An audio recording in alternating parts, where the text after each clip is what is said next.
the museum back to life. You know, people sit out on the front porch hoping people will come by. Go forth and do good.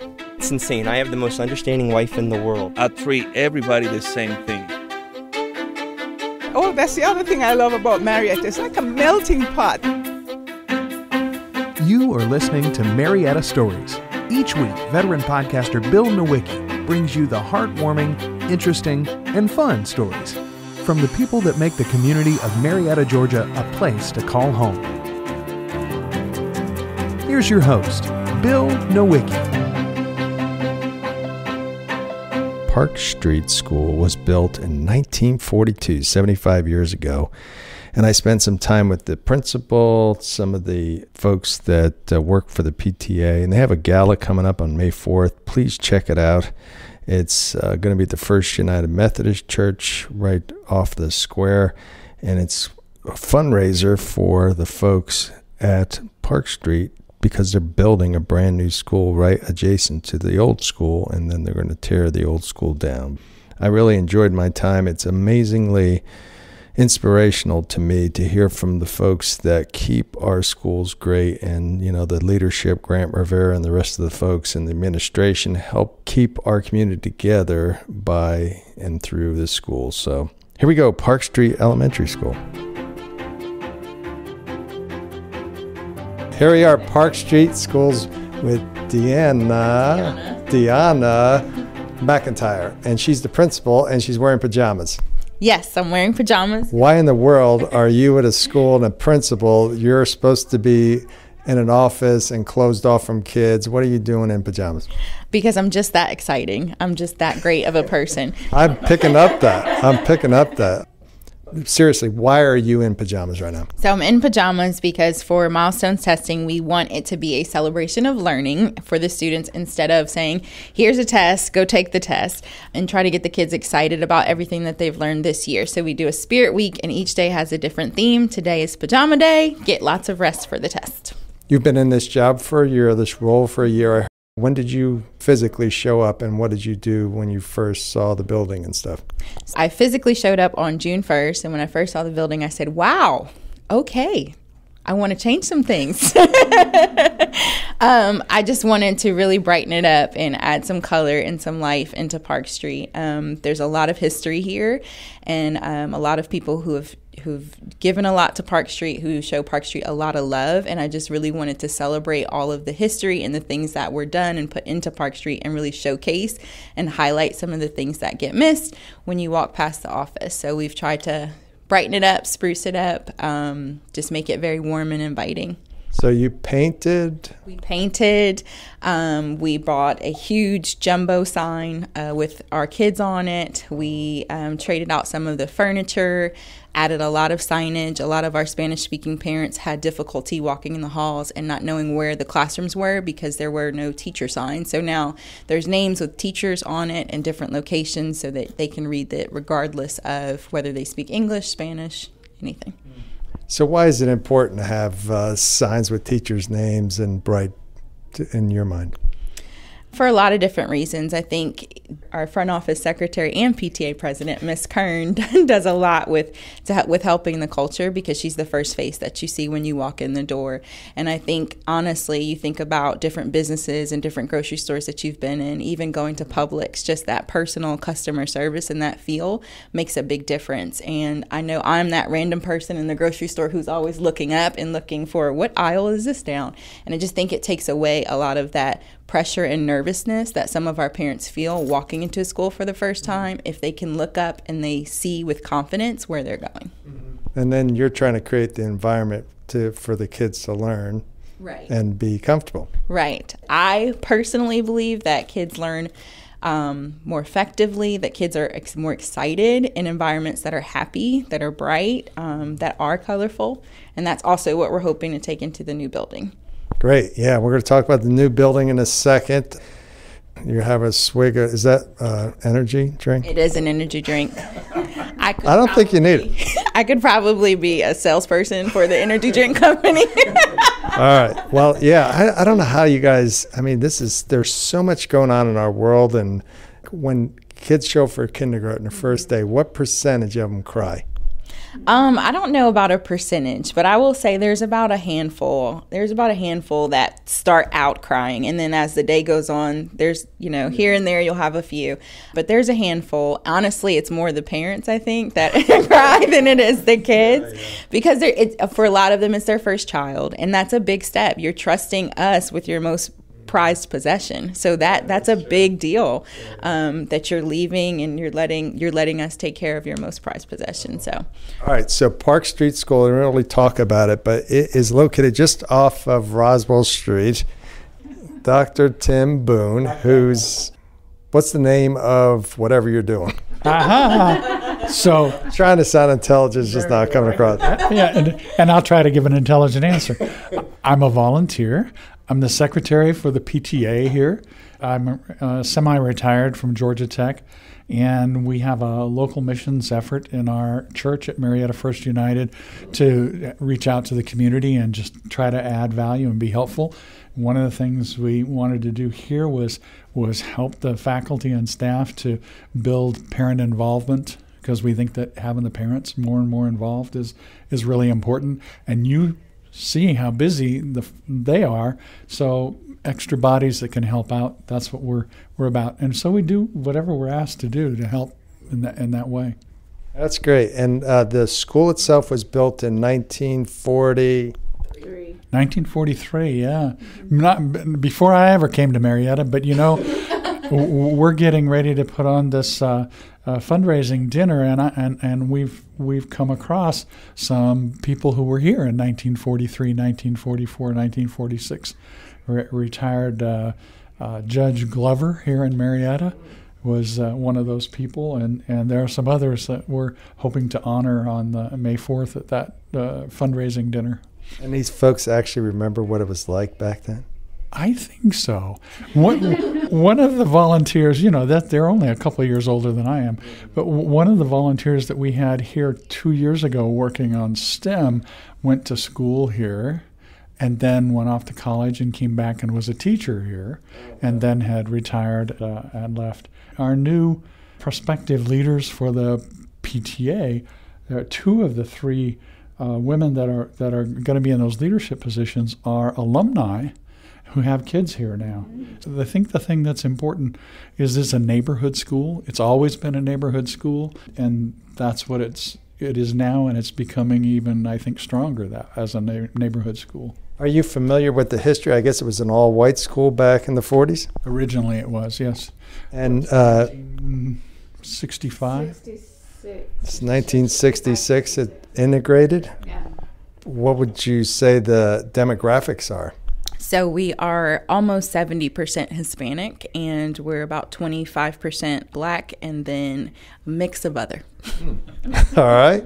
So how do you deal with the language barriers and the issues with that? Put you on the spot. I think you hablo español? I do. I think it helps being bilingual and being able to communicate with our parents directly. And then we've also tried to bring in more Spanish-speaking staff this year to help. We did hire an extra front office clerk to help with our parents coming in who only speak Spanish. Rebecka and Raquel divide and conquer any of our parents coming in, regardless of what language they speak. We'll figure it out, even if we have to draw pictures. We're kind of an all in. That's our motto this year, #all-in. So we're all in for our kids, we're all in for our parents, and we just love on them as much as we can. Yeah. All right, let's talk to name Kern. Last name's Kern's, first name Rebecka? Yes. Rebecka Kearns. You work in the front office. You're a former PTA president? No, I am the PTA president now. All right, and you're also working here? And I work here, yes. How does that work? I don't have a life. I have a kid's life, work life, and volunteer life. Do you have a child here too? I do. I have a 5th grader. All right, getting ready to go to where's your son or daughter going next? Daughter, she's going to Marietta 6th grade academy, so cool. She's a 5th grader now. Why should folks get involved? I mean, there's so much to do. It seems like you have good leadership here. You don't let them alone. You don't need parents, do you? No, we need parents. I can't say that I've been the only parent on the PTA But as long as I know, and from what I've heard, there hasn't been any parents on the PTA. So I originally started serving on SGT, and then they asked me to be PTA president. So this is my second year as president. It's hard. I think a lot of it was a welcoming issue. I think a lot of it was a language barrier issue. I am not bilingual, but I am welcoming. I try to communicate. In all my emails, I try to do both languages. Like, there's things that we have to accommodate to in order to let people know that, hey, come in, come help. And so I have promoted PTA mostly this year, especially being in the front office. I kind of took advantage of that position. And anytime I see parents that come in to help in class, there's a lot of parents that ask to help.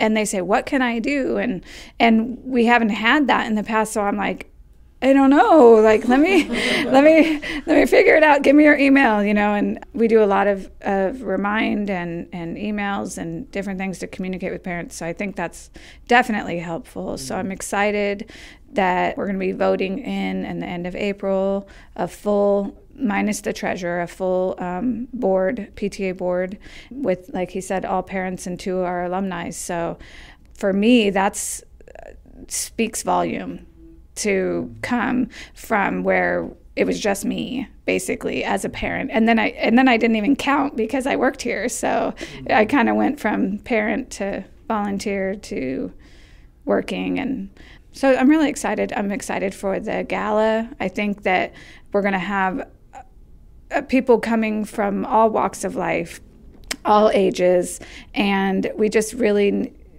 are using these fundraising monies to help the new school. Like, our goal, we know that it costs a lot to build the school, and we know that there's going to be money put into the school, but there are going to be things that aren't accounted for that we would want to bring into the new school. Not saying that we don't help our theater group, and not that that the school's not funded in certain areas, but we want to be able to offer them as much technology and as much advancement that the new school is going to offer everyone else in every area. That's our goal.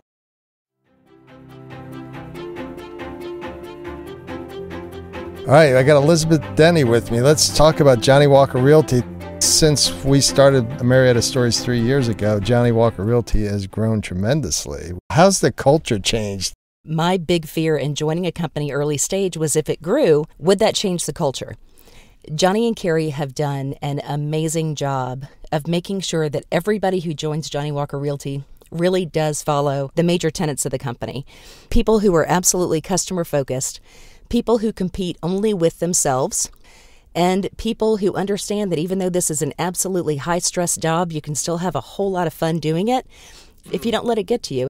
You can contact Johnny and Carrie. They're at 262 Church Street. You go to JohnnyWalkerRealty.com or call them up at 678-626-0403. Like, most of what PTA does is supports our theater group, Performing Panthers. We support the STEM club, the STEM, anything STEM related. Which is? Well, we have the science, technology. What's engineering? Yeah, I should know. I'm an engineer. And technically, yes, exactly. Yes, you're an engineer, right? Right. It's not about me. Right. Which I think we might be moving to STEAM. I love that. Work, so we're going to add arts to that, yeah. Right? Which I'm a huge supporter of that. My daughter's in Peter Pan right now as Peter Pan, so we are. How's she doing with that? Arts. She's amazing. She's great. So. Are you surprised she's that good? I'm surprised at what comes out. I'm not surprised that she's good, but I'm surprised at the volume that comes out when she's on stage. Like, it's amazing. I'm like, whoa! So, and I've been on the STEM committee for years, 2 or 3 years. We finally went at Science Olympiad, actually got medals, in my time. So there's progression in every area here. And so it's really exciting. And I think if we have so many people asking how they can help and what they can do. And this is kind of a time where let's have a dinner and let's celebrate our alumni and celebrate our students and our families and our kids and just come together. And it might seem extreme, $100 a plate, but it really, people's time and money, if you think about over a year of schooling and the time that you put in and 20 here and 20 there, it really is just one time. So I'm hoping that we get some support with that. I know Tim's already paid his, and I'm paying mine. So installment payments. We gotta start the ball rolling. So. Great, yeah. Let's talk about the gala coming up. Dates, times, who's going to be there, and all that kind of stuff. Are you ready, Tim? So May 4th, Saturday, May 4th. May the 4th be with you. Yes, that's how there you go. 4th be with you. Very catchy. You're good with marketing, aren't you? Thank you. Oh, I'm sorry, you hit my mic. Sorry. And Grant Rivera is going to be the keynote speaker, the superintendent of Marietta City Schools. We're going to have rock star. Yeah, yes. Exactly. There'll be some video. There'll be some the Performing Panthers are going to bring part of Peter Pan over and present it. The Marietta local is catering dinner. Great food. Marietta food, right? The church provided us the facility at no cost, which was a wonderful thing. Plug for First United Methodist Church. Yeah, that's right. I think that we're trying to get all of Marietta, get the word out all across Marietta to get people to come and have a good time and to put some real support behind this school this year. The other elementary schools have lots of parents that have lots of money, that they have foundations and all that sort of thing. And this neighborhood just hasn't been that affluent for a number of years. While the parents get involved and they do lots of stuff and they're willing to work, they just don't have the money to support some of the things that we'd really like to do. So we need a bigger base. This is, I think, the oldest school left in the district. And like I said, there are a lot of alumni that have come through here and gone on to Marietta and gone on to do lots of great things. So who doesn't want a chance to dress up? I mean, come on. That's true. No pajamas that night. To a gala. I mean, seriously. Wear pajamas if they're your cocktail pajamas. With the bow tie in the front. All right, but Tim, I look at somebody like you and why spend your time here? Why pick this school and why spend the amount of time and effort it takes to help out? What kind of hooked you? One of the teachers here originally was talking to me about the school, and I saw and heard the devotion she had and the commitment and what was going on with the kids and how great it was, but also how they had to cope with less resources and that sort of thing. And I said, there ought to be some way we can help, not just going and raising money and throwing money at the school. That's not the idea. We need to get people involved from the community in the school. So let's start. It's going to be a small thing. We'll do a little bit, work our way, build some relationships, and demonstrate some things and get some more people. We now have, I think, 7 or 8 women who come every week and do reading with the kids and help with that. It's gradually doing that sort of thing. And to me, that's a way of being part of the community.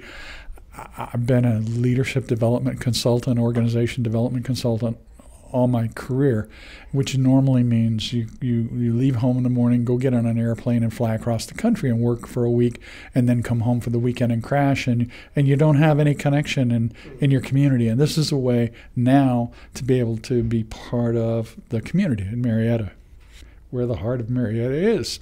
I absolutely agree. And I'm going to give you the last word. You ready? I'll try to be. You're really a caretaker because there's a lot of people that come before you and came before you in this role. You've just been in this job a year, but when you come to this building, what do you think about when you walk in and say, what do I want to accomplish in this job? Well, one of the things that Dr. Rivera mentions a lot is the fact that prisons are built based on third grade test scores, third grade reading scores. And I don't take that lightly. When you go to bed at night, a lot of people have stressful jobs and different things that they do. But I really think about the fact that everything that we do in this school every single day impacts not only the students that go here, but the future and what that's going to look like. And I refuse to have a prison built because I failed at my job. And so that's important for me. That's what sits with me. I truly believe that this is my calling. One of the things I said to Tim when I got here was the verse that kept coming up for me was, perhaps this is the moment for which you've been created. I do feel like I'm here for this time, for this specific purpose, to be able to change the lives of our students, to change the lives of our teachers, and in turn, impact the community that's around Park Street. It's much bigger than let's go sit down in a classroom and learn how to read. It's about our future generations, and it's about education as a whole. Well, that's certainly inspirational to me, and I'm glad to be able to tell you guys a story. And one more time on the gala, it's Saturday, May 4th. At what time? 7 p.m. 7 p.m., so I'm going to have to stay up late. And there's, exactly. It's past your bedtime, I know. The website, what's the website? All right. It's Park Street Elementary, so it's... Park Street, that's crazy stuff, right? What is it? Marietta-city.org/Park Street. And then the link for the gala's there to get your tickets? Yes. All right. That seemed abrupt, but what's that? You just click on you scroll down and you click on Park Street 75th anniversary, and then that'll bring you to a full page of details, and then you click on another link to make the payment. Okay, cool. And I hope to see you guys there. I'm sure it's going to be a great evening. Probably have to bring some tissues. I'm sure there's going to be some crying, and because we're closing a chapter in this building, and then we're going to open a new building, and right? Yes, I'm very excited. We're closing this chapter, but then we're catapulting ourselves into the future, next generation. All right. So what's going to happen when it's closed where the kids going to go when the place is it going to be torn down, right? So the new school is being built right on the grass area right next to Park Street right now. This is audio only, so pointing doesn't help. Sorry, I'm a visual person. So it's to the right of the front of the building. I talk with my hands. I apologize. So as soon as the building is finished and the students move out at the end of the year, the very end of the school year next year, we will demolish this building. But before the building is officially demolished, we are trying to set up one final walkthrough for any alumni or any visitors that would like to come and do one final tour before the building is demolished and becomes playground space and parking lot area. This has been terrific meeting everybody, and I would love to hear some of these stories that folks have about this school, because it does seem like you guys have something really, really special here, and I appreciate all the work that you guys do to make it a cool place to go and transform these kids from just regular kids into kids that are going to be great parts of our society and great parents and all that good stuff. So thank you so much. Thank you. We appreciate it. Thanks so much for listening to Marietta Stories Podcast. Tell a couple friends about the show. If you don't mind, go to the podcast app, leave a review, and always, always support Johnny Walker Realty. I love the folks there. I get to spend some time with them periodically, and they care about the community. They care about what's going on. And if you're interested on having me speak at an event, I put together some of the excerpts from over 100 episodes, and I would love to do some more community outreach. So reach me, Bill, at mariettastories.com. I'm all over Facebook and social media, so you can find Marietta Stories Podcast. And thanks for listening.